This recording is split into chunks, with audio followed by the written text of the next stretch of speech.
Welcome to Current Affair Discussion. Today we are going to discuss December 11th to 20 part 2 current affairs. Let's go to the first question. Here the first question is ఒక ministry ఒక scheme launch చేసింది. Scheme objective ఏంటో, ఆ స్కీమ్ని ఎవరు control చేస్తారో and ఎవరెవరు ఈ స్కీమ్లో పార్టిసిపేట్ చేయొచ్చో let's be discuss. First of all ministry ఏంటంటే ministry of environment, forest and climate change. వాళ్ళు లాంచ్ చేసిన స్కీమ్ పేరు దిస్ వన్, IFWCS. IFWCS అంటే స్కీము, ఏం scheme? Certification scheme, forest and wood certification scheme. Indian forest and wood certification scheme. ఈ scheme యొక్క objective ఏంటి అంటే to encourage, this the point, sustainable forest management and agroforestry in India by offering voluntary third party certification. Actually earlier classes lo I discussed one time green credit program ani. Okay, green credit program అంటే ఏంటి? ఎన్విరాన్మెంట్కి సపోర్టివ్గా ఉండే విధంగా ఏవైతే initiatives like plantation కానీ water conservation కానీ, ఇక్కడ మాట్లాడితే forestry. Okay, that's what plantation వల్లే ఫారెస్ట్రీ డెవలప్ అవుతుంది కదా. సో సింప్లీ ఫార్మర్స్ అయినా లేదు state government, if you look at here, ఎవరు పార్టిసిపేట్ చేయొచ్చు అంటే the scheme includes individual farmers, FPOs, farmer producer organisations and state forest departments engaged in agro forestry అంటే పంట పొలాల దగ్గరే చెట్లు పెంచే కైండ్ ఆఫ్ ఇనిషియేటివ్స్ కావచ్చు. That's what farm forestry and other wood based industries the value chain, వీళ్ళంతా participate చేయొచ్చు. Participate చేసి ఎవరైతే agro forestry and farm forestry పైన ఫోకస్ పెట్టి ప్లాంటేషన్ చేస్తారో వాళ్ళకి గ్రీన్ క్రెడిట్స్ని అలకేట్ చేయడం జరుగుతుంది. ఎప్పుడు? ఆడిట్ చేసిన తర్వాత. ఎవరు ఆడిట్ చేస్తారు? This one, national accreditation board for certification bodies will be responsible for conducting independent audits through accredited certification bodies. Okay, so once farmer కానీ, ఫార్మర్ ప్రొడ్యూసర్ ఆర్గనైజేషన్స్ కానీ, లేకపోతే స్టేట్ డిపార్ట్మెంట్స్ కానీ, ఫారెస్ట్ డిపార్ట్మెంట్స్ కానీ ఈ agro forestry, farm forestry పైన focus పెట్టి plantation చేసిన తర్వాత అండ్ ఆ ప్లాంటేషన్ రిజిస్ట్రేషన్ చేసుకుంటే వాళ్ళు this particular body, what is that, national accreditation board for certification bodies audit చేసి దెన్ వాళ్ళకి గ్రీన్ క్రెడిట్స్ని అలకేట్ చేయడం జరుగుతుంది. అండ్ ఈ స్కీమ్ని, ఇప్పుడు లాంచ్ చేసిన స్కీమ్ని ఏంటి scheme? Indian forest and wood certification స్కీమ్ని ఎవరు ఆపరేట్ చేస్తారంటే this institute, this organization, Indian institute of forest management. It is Bhopal, మధ్యప్రదేశ్లో ఉంటుంది. Remember that thing also, as the designated scheme operating agency. ఈ స్కీమ్ని ఆపరేట్ చేసే ఏజెన్సీ ఎవరు అంటే Indian institute of forest management. It is in Bhopal, Madhya Pradesh and it is governed by, అంటే the big lead ఎవరి కంట్రోల్లో ఉంటుందంటే దిస్ IFWCC. రైట్, స్కీమ్ ఏంటి? IFWCS కదా. And it is governed by, look at here, Indian Forest and Wood Certification Council. Right, so these are the points about this first question. Question ఏంటంటే ఇది correct, అన్ని correct. As per this first question లో all information is correct only, అంటే option 5 is the correct answer, all ABC. Apart from that, if you come across here, first of all, A ministry news లో ఉంది? Ministry of environment, forest and climate change. What they launched this particular scheme. What is the scheme? Indian Forest and Wood Certification Scheme. Indian Forest and Wood Certification Scheme. Indian Forest and Wood Certification Scheme. Right, ఏంటి scheme?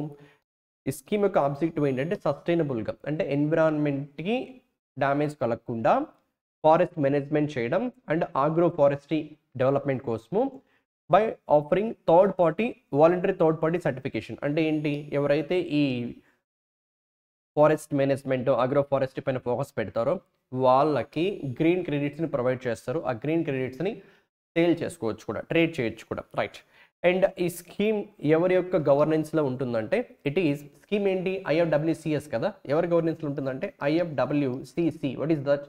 Indian forest and wood certification scheme. S అంటే C ఇక్కడ council. Right, and దీన్ని ఎవరు operate చేస్తారంటే Indian institute of forest management. ఎక్కడుంది? భోపాల్, మధ్యప్రదేశ్లో. Next ఈ plant agro forestry farm forestry registration అయిన తర్వాత బై ఫార్మర్స్ కానీ ఎఫ్పిఓస్ కానీ స్టేట్ డిపార్ట్మెంట్ ఫారెస్ట్ ఆర్గనైజేషన్స్ కానీ దెన్ ఆడిట్ ఎవరు చేస్తారంటే this one NAPCB national accreditation board for certification bodies వీళ్ళు ఆడిట్ చేస్తారు. So that's all about first question.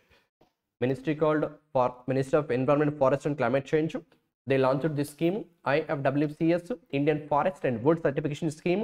It is governed by Indian Forest and Wood Certification Council and it is operated by Indian Institute of Forest Management. It is in Bhopal, Madhya Pradesh.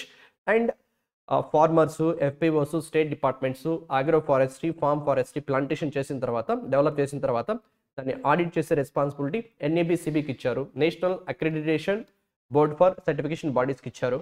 And this all about this particular question, right? Next question number 2, right? The second question is all about ఇండియాలో agricultural transformation కోసము NITI Aayog national institution for transforming India రీసెంట్గా 5-year long statement of ఇంటెంట్ని కుదుర్చుకుంది, sign చేసింది. ఏ ఆర్గనైజేషన్తో చెప్పి అడిగాను question. Just look at the question ఏంటి? Which organization or center has recently signed a 5-year long statement of intent? 5-year long statement of intent with Niti Aayog, National Institution for Transforming India, to strengthen the policy and program frameworks for agricultural transformation. The focus of this particular statement of intent is transformation of agriculture in India. మన ఇండియాలో అగ్రికల్చరల్కి సంబంధించి transformation తీసుకొచ్చే ఆబ్జెక్టివ్తో మన NITI Aayog national institution for transforming India ఇది non statutory non constitutional body. Statutory అంటే పార్లమెంట్లో బిల్ పాస్ చేసి ఎస్టాబ్లిష్ చేస్తే స్టాచ్యుటరీ ఆర్గనైజేషన్ అంటాం. అలా బిల్ పాస్ చేసి ఎస్టాబ్లిష్ చేయలేదు, it is a non statutory. Constitutional అంటే మన ఇండియన్ కాన్స్టిట్యూషన్లో ఉన్న ఆర్టికల్స్లో కన్నా మెన్షన్ చేసి ఉంటే, నియర్లీ 450+ ఆర్టికల్స్ ఉన్నాయి, ఆర్టికల్స్లో కన్నా మెన్షన్ చేసి ఉంటే దాన్ని కాన్స్టిట్యూషనల్ బాడీ అంటాం. ఆర్టికల్స్లో ఎక్కడ చెప్పలేదు. This is a non constitutional body, non constitutional non statutory body. It's an advisory think tank advisory body for the government of India. It was setup in 2015, chaired by the prime minister. ఎవరు prime minister ఉంటే ఆ personality. And this నీతి ఆయోగ్ ఇండియాలో agriculture transformation కోసము ఏ ఆర్గనైజేషన్తో tie up అయింది, statement of intent 5 years వరకు agreement చేసుకుంది అంటే that is with the international food policy research institute. International food policy research institute, IFPRI stands international food policy research institute. Option 3 is the correct answer. International food policy research institute నీతి ఆయోగ్ మన ఇండియాలో agriculture transformation కోసం 5 years పాటు కలిసి work చేయబోతున్నాయి, right? And a few points about this particular incident. If you look at here, IFPRI will provide policy analytics and support to NITI in mutually identified areas within the broader realm of food systems transformation, initially focusing on agriculture, rural development, trade and climate change policies in our country, right? And this IFPRI, International Food Policy Research Institute, headquartered Washington DC, in America, establishment 1975. And about Niti Aayog already చెప్పాను నేను. And if you look at here, chairman, prime minister ఎవరు ఉంటే ఆయన. Next, these 2 profile names also important. Who is vice chairman? Present అయితే సుమన్ బేరీ. ఎప్పుడు establishment అయింది నీతి ఆయోగ్? 2015లో. అప్పటి వరకు ప్లానింగ్ కమిషన్ ఉండేది, దాన్ని రీప్లేస్ చేసి సెటప్ చేసింది నీతి ఆయోగ్, రైట్? అండ్ ఎక్కడ ఉంటుంది నీతి ఆయోగ్ హెడ్ క్వార్టర్? దాట్స్ ఒక New Delhi. And present CEO BVR Subrahmanyam. ఇవి ఈ క్వశ్చన్లో గుర్తుపెట్టుకోవాల్సినటువంటి points. So what's the information here? Indian NITI Aayog అంటే committee, national institution for transforming India, exact abbreviation IFPRI, international food policy research institute 5 years statement of intent sign చేశాయి. ఈ statement of intent యొక్క objective agriculture transformation in our country. And this international food policy research institute headquarters is in Washington DC, establishment 1975. Whereas Niti Aayog headquarters New Delhi, chairman Prime Minister, and establishment 2015. It's a non-statutory, non-constitutional body. present vice chairman Suman Berry, whereas CEO BBR Subramanian. Okay, right. Both the personality names yes తోనే ఉన్నాయి. వాళ్ళ surnames పక్కన పెడితే Subramaniam, BBR Subramaniam CEO, whereas vice chairman Suman Berry. That's all about that question. Next question, question number 3. Right. It's a very interesting question. What's the question? Let's see. As per the report, women empowerment and Ladli Behna, December 23, released by State Bank of India's Economic Research Department in December 2023. This is the point. Women voters in India will surpass male voters from which general election onwards? That's the question, right?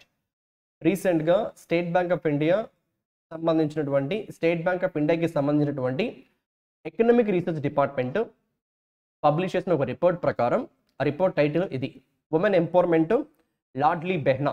Okay, women empowerment Ladli Behna. ఈ report ఏంటంటే ఏ general elections ఏంటి, ప్రతి 5 yearsకి ఒకసారి మన Indian లోక్సభకి జరిగే elections. మనం present 17th లోక్సభలో ఉన్నాం. నెక్స్ట్ 18th లోక్సభకి 2024లో నెక్స్ట్ ఇయర్లోనే ఎలక్షన్ జరుగుతాయి. Okay, right. So the question is, women voters in India will surpass male voters from which general election onwards? Right. So answer చేయడానికి ముందు ఒకసారి ఇన్ఫర్మేషన్ చూస్తే, in 2029 అంటే next year జరగబోయే elections కాకుండా that next year, it means 19th Lok Sabha elections, the total voter turnout is expected to be this much. ఈ numbers మీరు గుర్తుపెట్టుకోవాల్సిన పని లేదు. ఇంతమంది ఓటేసే వాళ్ళు ఉంటారంట, యాక్చువల్గా ఓటు ఉన్న వాళ్ళు ఉంటారంట 2029లో, of which women voters 37 crores, male voters 36 crores. అంటే if you look at year, మెన్తో కంపేర్ చేస్తే ఉమెన్ ఓటర్స్ కౌంటే 2029కి క్రాస్ అవుతుంది for the first time since independence. Okay, right. 2029 అంటే ఇప్పుడు 2024 next election, that next year election. అంటే answer for this question 2029. In case if they ask how many of the Lok Sabha elections అని మాట్లాడితే, present మనం ఉన్నది 17th Lok Sabha and next 18th 2024లో, అంటే 19th Lok Sabha general ఎలక్షన్స్కి జరిగే ఇయర్ 2029. ఆ ఇయర్లో ఎక్స్పెక్టెడ్ కౌంట్ ఏంటంటే, టోటల్ నెంబర్ ఆఫ్ ఓటర్స్లో ఉమెన్ ఓటర్స్ ఇంతమంది, మెన్ ఓటర్స్ ఇంతమంది ఉంటారని చెప్పి ఎక్స్పెక్టేషన్.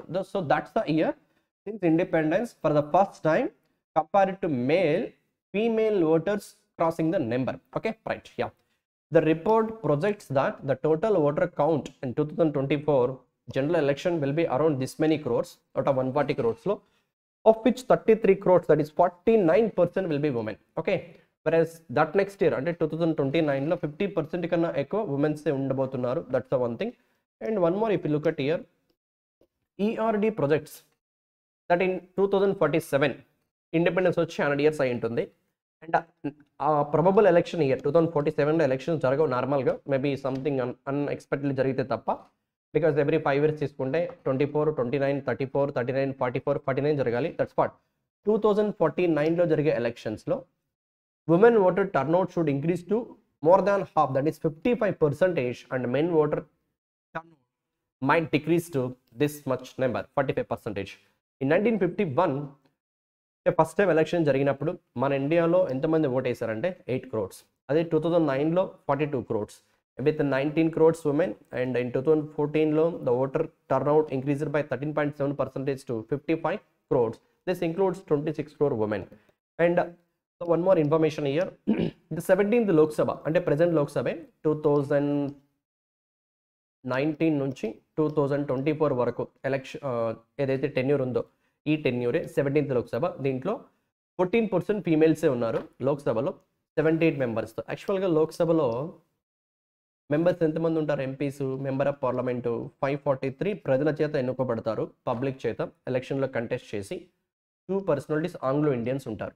Okay, right. సో ఈ 543లో 78 ఫీమేల్ ఎంపీస్ ఉన్నారు. ఇండిపెండెన్స్ వచ్చినప్పటి నుంచి ఇదే ఫస్ట్ టైం. అది ఎంత పర్సెంటేజ్ అంటే 14%. Right. Yeah, so that's all about this question. ఈ క్వశ్చన్లో మీరు అటెన్షన్ ఇవ్వాల్సింది, ఫోకస్ పెట్టాల్సింది ఏంటంటే, ఎస్బీఐ రిలీజ్ చేసిన ఎకనామిక్ రీసెర్చ్ డిపార్ట్మెంట్ ఎస్బీఐకి సంబంధించిన ERD economic research department release చేసిన రిపోర్ట్ ఏంటంటే the report titled as women empowerment and Ladli Behna 2023 December ప్రకారం 2029లో జరిగే జనరల్ ఎలక్షన్స్లో మేల్ ఓటర్స్ కన్నా female voters count first time increase అవబోతోంది since independence. That is 2029 general elections point of view. How many అసెంబ్లీకి జరిగే ఎలక్షన్స్ అంటే that is 19th assembly. Present 17th ఉన్నాం, next 18th, that next time కాబట్టి 19th general election, right. So 2049కి అంటే independence వచ్చి 100 years దాటి ఉంటుంది. అప్పటికి ఇండియాలో ఫీమేల్ ఓటర్స్ 55%, మేల్ ఓటర్స్ 45% ఉండొచ్చు అని prediction. Okay, that's all about this question. అంటే next question number 4, right. Last క్లాస్లోనే చెప్పాను లాజిస్టిక్స్ యొక్క కాస్ట్, మూమెంట్ కాస్ట్ ఎంత రెడ్యూస్ చేస్తే అంత బెటర్ అని చెప్పి. అండ్ ఈ క్వశ్చన్ మళ్ళీ దానికి సంబంధించిందే. ఒకసారి చూస్తే ఇన్ఫాక్ట్ స్టేట్మెంట్ లాగా ఇచ్చా. The logistics division of DPIIT, Department for Promotion of Industry and Internal Trade, which works under Commerce and Ministry of Commerce and Industry. They launched a report titled, this is the report, Logistics Cost in India, Assessment and Long-Term Framework in New Delhi. Okay, right, Delhi release చేశారు. ఏంటి report అంటే logistics cost in India, assessment and long term framework, right. So ఎవరు release చేశారు? Ministry of commerce and industry. Under that there is a department call department for promotion of industry and internal trade. వీరు రిలీజ్ చేసిన report అది. రిపోర్ట్లో important findings ఏంటో, దీన్ని ఎవరు ప్రిపేర్ చేశారో, అండ్ రీసెంట్ వచ్చినటువంటి చేంజెస్ ఏంటో, లాజిస్టిక్స్ మూమెంట్ పరంగా, ఖర్చు కాస్ట్ పరంగా అన్ని చూద్దాం ఒకసారి. If you look at here, this report, the report provides a framework to contribute towards achieving the target of reducing logistics cost in India. Okay, that's our foremost objective, reducing logistic cost in India. And this report was prepared by NCAER. Ever prepare chesarante NCAER. What is NCAER? National Council of Applied Economic Research, Delhi lo untundi, along with the ADB, experts and task force members. So this is the point that we need to give some attention, right? రీసెంట్గా ministry of commerce and industry, under that there is a department call department for promotion of industry and internal trade, release చేసిన రిపోర్టే logistics cost in India, assessment and long term framework. Logistics cost ఎక్కడ ఇండియాలో, దాని assessment and long term ఫ్రేమ్వర్క్ని release చేసిన ministry అది, department అది. But that report was prepared by NCAER, National Council of Applied Economic Research, in partnership with which international organization? Like that you could expect question. That is ADB, Asian Development Bank, right? And ఈ రిపోర్ట్లో findings చూస్తే ఒకసారి, India's logistics cost ranged between 7.8% and 8.9%. Take a round figures, 8 to 9% during FY22, and 10 years back the logistics cost is around 9 to 10%. 8.7 to 9.9, take a round figure, 9 to 10%. అంటే little bit improvement 10 years back logistic cost మూమెంట్తో compare చేస్తే. అంటే దీన్ని ఎలా అర్థం చేసుకోవచ్చో let me explain. ఒక ప్రోడక్ట్ని మనం 100 రూపాయలు స్పెండ్ చేసి పర్చేజ్ చేస్తున్నాం అనుకుంటే, ఇందులో రీసెంట్గా లాజిస్టిక్స్లో వచ్చినటువంటి డెవలప్మెంట్స్ పరంగా, లాజిస్టిక్స్ మూమెంట్లో వచ్చిన డెవలప్మెంట్స్ పరంగా, cargo infrastructure, all those things, ఒకప్పుడు ఈ ప్రోడక్ట్లో 9 నుంచి 10 రూపాయలు, వన్ ఫిగర్ 10 రూపీస్ ట్రాన్స్పోర్ట్ ఖర్చే ఉండేది. అంటే ఒక ప్రోడక్ట్ మనం 100 కొంటే 10 రూపాయలు దానికి ట్రాన్స్పోర్ట్ కోసమే మనం వాళ్ళకి పే చేస్తున్నాం. వాళ్ళు ట్రాన్స్పోర్ట్ చేయడం వల్ల అయిన ఖర్చుని వాళ్ళకి పే చేస్తున్నాం. అదే ఇప్పుడు 7.8 to 8.9 అంటే 10 నుండి కాస్త 9 రూపీస్ ట్రాన్స్పోర్ట్ ఖర్చు తగ్గింది. 10 నుంచి 9 తగ్గింది. It's a welcome thing. And a few more important points about here, about logistics movements cost గురించి మాట్లాడితే, look at here. India has climbed 6 places to rank 38th out of 139 countries in the World Bank's Logistics Performance Index for this year. 2023లో world bank release చేసిన logistics performance index, LPI stands logistics performance index. ఈ index 139 కంట్రీస్లో logistics movements పరంగా, cargo movement పరంగా కాస్ట్ని base చేసుకొని world bank prepare చేసిన ఇండెక్సే 139 కంట్రీస్లో మనం 38th స్పాట్లో ఉన్నాం. 22తో కంపారిజన్ 6 ప్లేసెస్ ఇంప్రూవ్ అయ్యాం. మీన్స్ 44 నుంచి 38th పొజిషన్కి వచ్చాం. Due to that spot it's improving road and port networks and digitisation of supply chains. Next thing, just for awareness purpose ఈ లాస్ట్ పాయింట్ ఇచ్చాం. The average dwell time, the waiting time for a truck cargo at a port, అంటే ఒక truck load చేయడానికి unload చేయడానికి ports దగ్గర మన ఇండియాలో ఎంత టైం వెయిట్ చేస్తుందంటే 3 days పడుతుంది ఒక ట్రక్ని ఫుల్గా లోడ్ చేయడానికి అండ్ అన్లోడ్ చేయడానికి. And when you compare this with America 7 days, Germany 10 days, and this the report as per world bank. Okay, world bank prepare చేసిన ఈ లాజిస్టిక్స్ పర్ఫార్మెన్స్ ఇండెక్స్ ప్రకారం ఇండియాలో ఒక ట్రక్ని పోర్ట్స్ దగ్గర డ్వెల్ అండ్ వెయిటింగ్ టైం అంటే like ఎంత టైంలో load చేయడానికి అన్లోడ్ చేయడానికి టైం తీసుకుంటుంది అంటే 3 days మాత్రమే, compare to China, in fact America, Germany కన్నా తక్కువ టైంలోనే రీసెంట్ టైమ్స్లో కార్గో మూమెంట్ పరంగా ఇండియా డెవలప్ అవుతుందని చెప్పడానికి, రైట్, ఐ మీన్ ఇంప్రూవ్మెంట్ చూపిస్తుందని చెప్పడానికి. And now coming to this question revision. రీసెంట్గా national council of applied economic and research, NCAER and ADB, Asian development bank కలిసి ప్రిపేర్ చేసినటువంటి రిపోర్టే దిస్ రిపోర్ట్. ఏంటది? లాజిస్టిక్స్ కాస్ట్ ఎక్కడ? మన ఇండియాలో. Assessment and long term framework, assessment and long term framework. ఈ report యొక్క focus to reduce logistics cost in our country. Next thing, last decade అంటే 10 years back and present logistic cost యొక్క comparison చూస్తే, cost moment comparison చూస్తే FY12లో లాజిస్టిక్స్ని move చేయడానికి around 10 rupees spend చేస్తే ఇప్పుడు అది 9 rupeesకి తగ్గింది. Welcome thing, right. And world bank release చేసిన లాజిస్టిక్స్ పర్ఫార్మెన్స్ ఇండెక్స్లో మన India rank 38th out of 139 countries, right. That's all about this particular question. Moving to next question, question number 5th. ఈ 5th question, ఈ క్వశ్చన్లో ఉన్న options numbers ఏవి కూడా important కాదు, but ఆ నెంబర్స్ని బేస్ చేసుకుని క్వశ్చన్ రివర్స్లో అడిగితే ఎలా ఆన్సర్ చేయాలో చూద్దాం. Which of the following points is are correct with respect to the global status report on road safety 2023 released by the WHO, World Health Organization, in December 2023, right? So first of all, again a report. What's the report? Global status report. Global status report on road safety. Road safety కి సంబంధించి world wide ఏ కంట్రీస్లో road safety బెటర్గా ఉన్నాయి and world position ఏంటి, all those things data present చేస్తూ release చేసినటువంటి రిపోర్టే this report. ఎవరు రిలీజ్ చేశారు? WHO, right. నో దీంట్లో ఫైండింగ్స్ ఏంటంటే 10 yearsలో అంటే 2010 నుంచి 21 ఈ టైంలో ఎంతమంది రోడ్ యాక్సిడెంట్స్ వల్ల చనిపోయారంటే 1.19 million, అంటే దాదాపు 11,90,000 మంది. ఓకే, 1 lakh అంటే 1 million అంటేనే 10 లక్షలు, 0.19 అంటే 1,90,000, దట్ ఈస్ 11,90,000 మెంబర్స్ చనిపోయారు.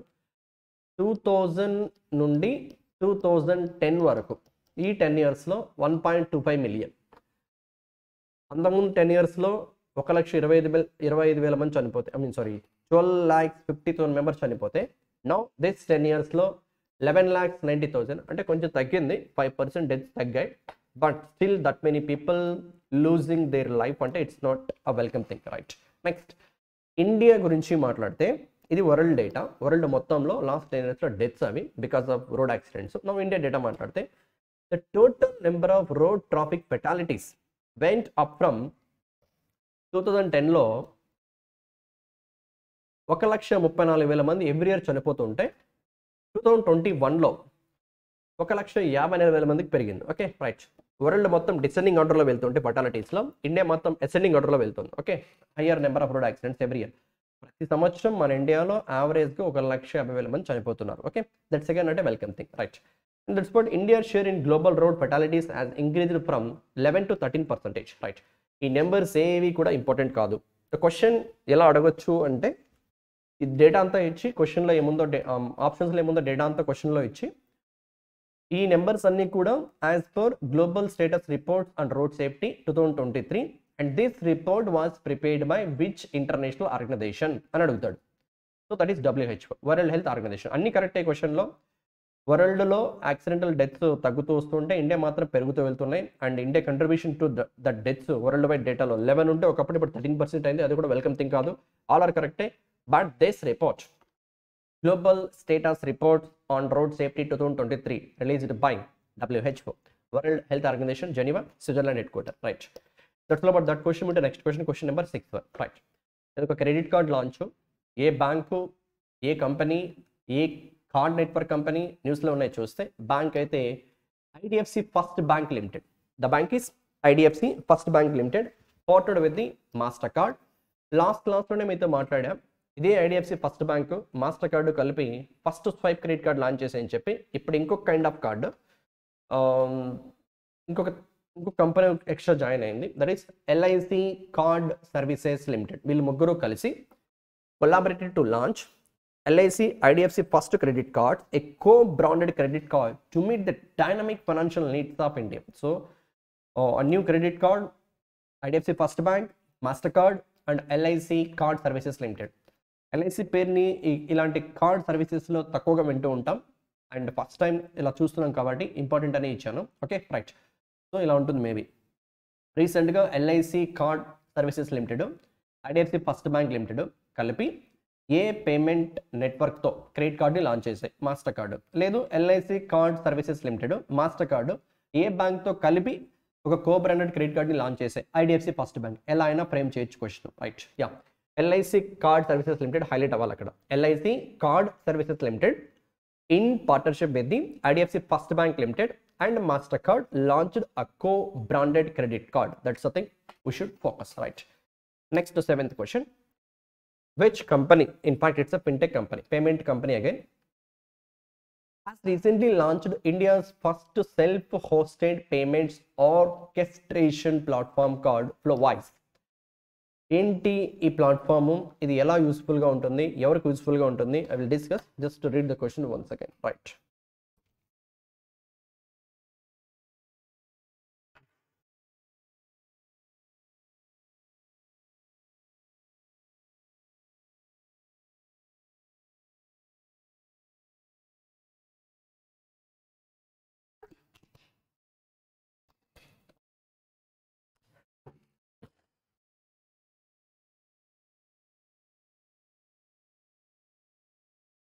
that's fine. Yes, 7th question. Which company has recently launched India's first self-hosted payments orchestration platform? A platform named as Flowise. Right, what is this? ఇది ఎలా యూస్ఫుల్గా ఉంటుందో first bullet point దగ్గరకు వచ్చి మళ్ళీ ఆన్సర్కి వెళ్తాం. Flowise is one setup solution for Indian businesses for managing different payment systems.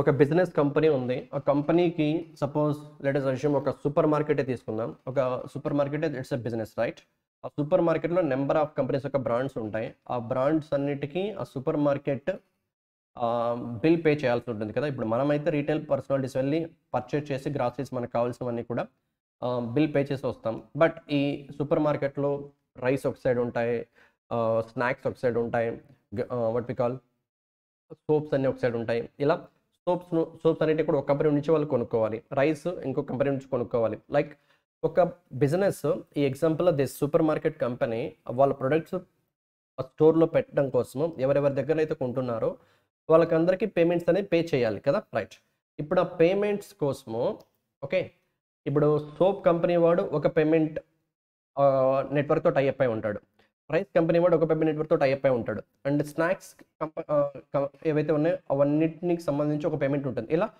Multiple payments కంపెనీతో tie up ఉండడం వల్ల ఈ బిజినెస్ చేస్తున్న పర్సనాలిటీ సూపర్ మార్కెట్ ఓనరు వాళ్ళందరికీ పేమెంట్ ప్రాసెస్ చేయడం కోసము ఎక్స్ట్రా కాస్ట్ బేర్ చేయాల్సి వస్తుంది. Okay, right. ఇప్పుడు దాన్ని రెడ్యూస్ చేసే ఆబ్జెక్టివ్తోనే దిస్ పర్టికులర్ ఇనిషియేటివ్. ఇది ఎలా ఉంటుందంటే the platform allow users to send payments. Users అంటే example super market. Okay, send payments to different partners by cutting processing cost. అంటే ఇప్పుడు స్పెండ్ చేస్తున్న ఖర్చులో ఇంత పర్సెంట్ ఖర్చు తగ్గిపోతుందంట. ప్రజెంట్ 100 రూపాయలు స్పెండ్ చేస్తున్నారు అనుకుంటే 40% ఖర్చు తగ్గి 60 రూపీస్ మాత్రమే పేమెంట్స్ అన్ని పే చేయడం కోసము వీళ్ళు బేర్ చేయాల్సి వస్తుంది. అర్లియర్ 100 నుంచి 60 తగ్గుతుంది. And improving success rate up 10%. It means like ఒకవేళ ప్రతి 100లో certain number of transactions fail అవుతున్నాయి అనుకుంటే, ఇప్పుడు ఆ ఫెయిల్ అవుతున్న దాంట్లో 10% ఇంప్రూవ్మెంట్ కూడా ఈ ఫ్లోవైస్ అనే ఒక డెవలప్మెంట్ ఇనిషియేటివ్ ద్వారా ఈ బిజినెసెస్కి ప్రొవైడ్ చేయడం కోసము ఈ ఇనిషియేటివ్ లాంచ్ చేసినటువంటి కంపెనీ ఏది అంటే cash free payments limited. Right. 7th question, just let me give a revision.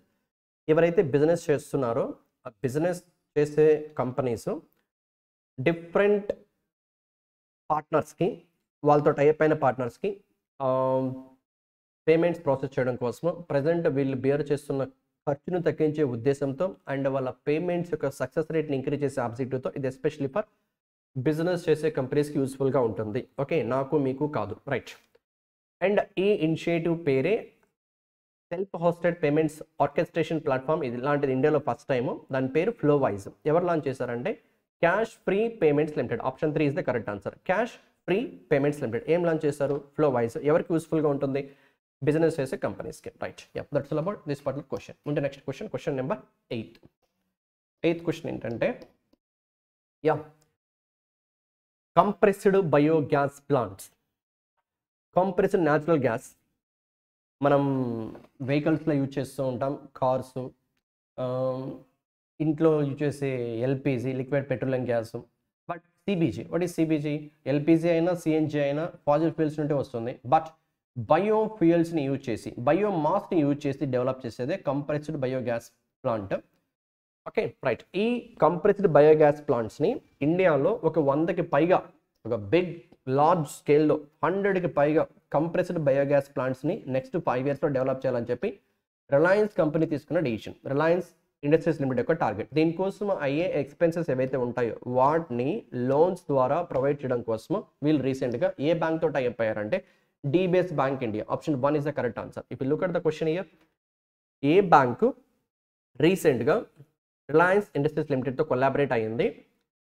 In this collaboration they are going to provide financing support for Reliance company for the installation and setup of compressed biogas plants for the next 5 years. And that is bank called DBS Bank, Development Bank of Singapore Bank, that is in India. Right. Option 1 is the correct answer. Right. Next thing, question number 9. So first time India నుంచి ఒక women personality ఈ ఆర్గనైజేషన్కి governing కౌన్సిల్లో మెంబర్గా elect అయ్యారు. ఆ పేరు, దీని యొక్క పర్పస్ ఏంటి చూద్దాం ఒకసారి. Name the personality from India who has recently elected to the governing council of the International Institute for the Unification of Private Law. Okay, right. ఈ ఇన్స్టిట్యూట్ యొక్క పర్పస్ ఏంటో ఫస్ట్ డిస్కస్ చేసి మళ్ళీ క్వశ్చన్ దగ్గరకు వద్దాం. ఇదేం చేస్తుందంటే, if you look at here the last point, UNIDROIT, దీని అబ్రివేషన్ ఇంపార్టెంట్ ఏం కాదు, జస్ట్ ఫర్ అవేర్నెస్ పర్పస్. ఈ ఇన్స్టిట్యూట్ యొక్క, ఈ ఆర్గనైజేషన్ యొక్క ఆబ్జెక్టివ్ ఏంటంటే aims to study and develop uniform laws to modernise, harmonize and coordinate private and commercial laws among states and state groups. Right. World wide different కంట్రీస్లో private loss ఏవైతే ఉన్నాయో వాటిని modernise చేయడం, హార్మనైజ్ చేయడం, ఒకే ఫ్రీక్వెన్సీలోకి తీసుకురావడం, and coordinate private and that for commercial laws. ఈ యొక్క రెస్పాన్సిబిలిటీతో ఇది వర్క్ చేస్తూ ఉంటుంది. Aims to study and develop uniform laws to modernise, harmonise and coordinate private and commercial laws among states and state groups.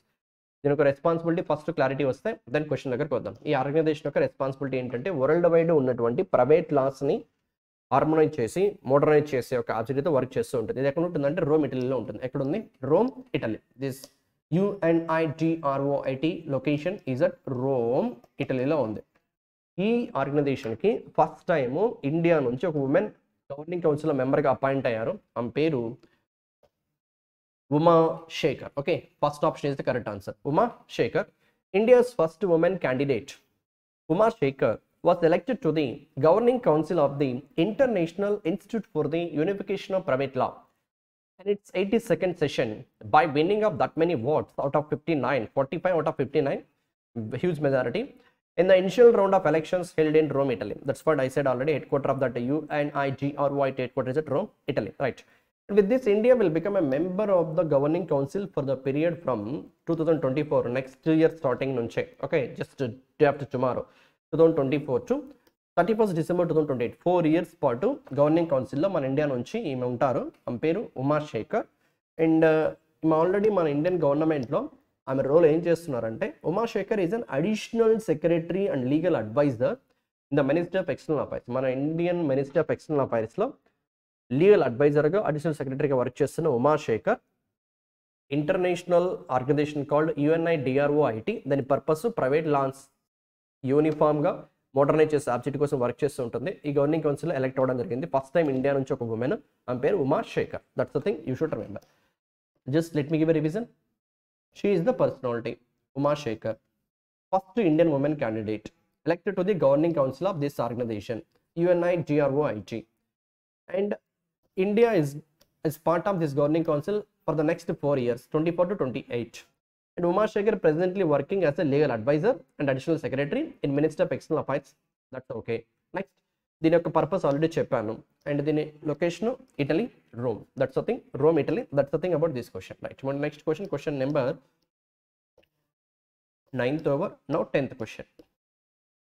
మన ఇండియాలో first time fastest solar electric boat, ఒక boat కంప్లీట్గా సోలార్ ఎనర్జీ ద్వారానే, solar electricity ద్వారానే run అయ్యే boat, and that to fastest one. దాని పేరు బరాకుడా. Okay, బరాకుడా మరి ఎలా పలుకుతారో మీరు. ఏ స్టేట్లో లాంచ్ చేశారంటే కేరళలో. ఏ స్టేట్లో? కేరళ. దీని స్పీడ్ 12.5 నాట్స్. ఒక నాట్ దీన్ని 2తో మల్టిప్లై చేస్తే ఆల్మోస్ట్ 25 km/h వస్తుంది కదా. అంటే 1 knot equals to speed of boats నాట్స్లో మెజర్ చేస్తూ ఉంటారు. 1 knot equals to almost 2 km ఉంది. ఓకే, 2 km/h ఉంది. Okay, so 2 almost 24, so 25 km, maybe 1.9, 1.8 km/h equals to 1 knot అవుతుంది. సో ఇంత స్పీడ్తో వెళ్తుంది. స్పీడ్ గుర్తుపెట్టుకోవాల్సిన పని లేదు, just for awareness purpose. And ఈ బోట్ని డెవలప్ చేసిన companies Mazagon Dock ship builders limited, ఇది ముంబైలో ఉంటుంది. The location of మజ్గాండాక్ ship builders limited is at Mumbai. And Navalt solar and electric boats private limited, ఇది కొచ్చిన్లోనే ఉంటుంది, కేరళ కొచ్చిన్లోనే ఉంటుంది. Yes, what's the question here? ఇండియాలోనే ఫాస్టెస్ట్ సోలార్ ఎలక్ట్రిక్ బోట్ని, ఆ బోట్ పేరు బరాకుడా, రీసెంట్గా కేరళలో లాంచ్ చేశారు. దాని స్పీడ్ ఇది 23 km/h. అండ్ దీన్ని డెవలప్ చేసిన companies Mazagon Dock ship builders limited ముంబైలో ఉంటుంది. Navalt solar and electric boats private limited, ఇది కొచ్చి కేరళలో ఉంటుంది. Right, that's all about that question. అంటే next question, question number 11. Right, 11th question ఏంటి? వరల్డ్లోనే first time, if look at the question, which country has recently commenced the operations of the world's first 4th generation nuclear reactor. వరల్డ్లోనే first time 4G net లాగా, internet లాగా 4th generation nuclear reactor. ఈ nuclear reactor యొక్క benefit ఏంటో చూస్తే, look at this one. Compare to the previous reactors, అంటే ఇప్పటి వరకు ఎగ్జిస్ట్ అయిన రియాక్టర్స్తో కంపేర్ చేస్తే, the 4th generation plant is designed to use fuel more efficiently and improve its economics, safety and environmental footprint. ఎన్విరాన్మెంట్కి చాలా తక్కువ డ్యామేజ్తో, వర్క్ చేసే వర్కర్స్ చాలా సేఫ్టీతో, బెటర్ అవుట్పుట్తో వర్క్ అయ్యే, మోర్ ఎఫిషియెంట్గా బెటర్ అవుట్పుట్తో వర్క్ అయ్యే రియాక్టరే this 4th generation nuclear reactor. దీన్ని ఫస్ట్ టైము ఎక్కడ ఆపరేషనల్ చేశారంటే చైనాలో. ఎక్కడ? China. Option 1 is the correct answer. Nowadays China everywhere in the development point of view. Which country has recently commenced the operations of the world's first 4th generation nuclear reactor, that is China. Right, and this is the location, Shandong, China. And China targets అని just ఇచ్చాను for awareness purpose. వాళ్ళ electricity రిక్వైర్మెంట్లో చైనాకి ఎంతైతే electricity requirement ఉందో ఆ రిక్వైర్మెంట్లో 2035 కల్లా, అంటే next almost ఒక పుష్కర కాలం ఉంది, 12 years ఉంది, 10% ఆఫ్ ఎలక్ట్రిసిటీని న్యూక్లియర్ రియాక్టర్స్ ద్వారా, అండ్ 2060కి 18%ని డెవలప్ చేయాలని చెప్పి target. Right, just for awareness purpose ఈ నెంబర్స్ ఇక్కడ గుర్తుపెట్టుకోవాల్సింది. And this nuclear reactor capacity కూడా 200 MW. వరల్డ్లోనే first time fourth generation nuclear రియాక్టర్ని రీసెంట్గా ఏ కంట్రీ ఆపరేషనలైజ్ చేసిందంటే చైనా. అండ్ ప్రెసెంట్ ఎగ్జిస్టింగ్ జనరేషన్తో కంపేర్ చేస్తే ఫోర్త్ జనరేషన్ న్యూక్లియర్ రియాక్టర్ యొక్క అడ్వాంటేజెస్ ఏంటో ఆల్రెడీ చెప్పాను. బెటర్ ఎఫిషియెంట్గా, బెటర్ సేఫ్టీతో, ఎన్విరాన్మెంటల్కి ఫ్రెండ్లీగా ఉండే విధంగా వర్క్ అయ్యే kind of nuclear reactor, right. ఏ country? China. That's all about that question. అంటే next question, question number 12, right. Now, this is the question. Which of the following personalities from India have recently become first Indians to be inducted into the International Tennis Hall of Fame? Cricket గురించి విని ఉంటాం. ఇలాంటి things మన India నుంచి like Sachin Tendulkar, Rahul Dravid, former cricket players, Virender Sehwag. Okay, right. The same manner టెన్నిస్లో కూడా first time India నుంచి international tennis hall of ఫేమ్లోకి యాడ్ చేయడం జరిగింది. It's a prestigious achievement for the tennis sports personalities. Who are they? వాళ్ళతో పాటు ఇంకెవరన్నా ఇయర్ యాడ్ చేయబడ్డారో ఒకసారి చూద్దాం. Which of the following personalities have been recently become first Indians to be inducted into the International Tennis Hall of Fame? Yes, the guys are Leander face.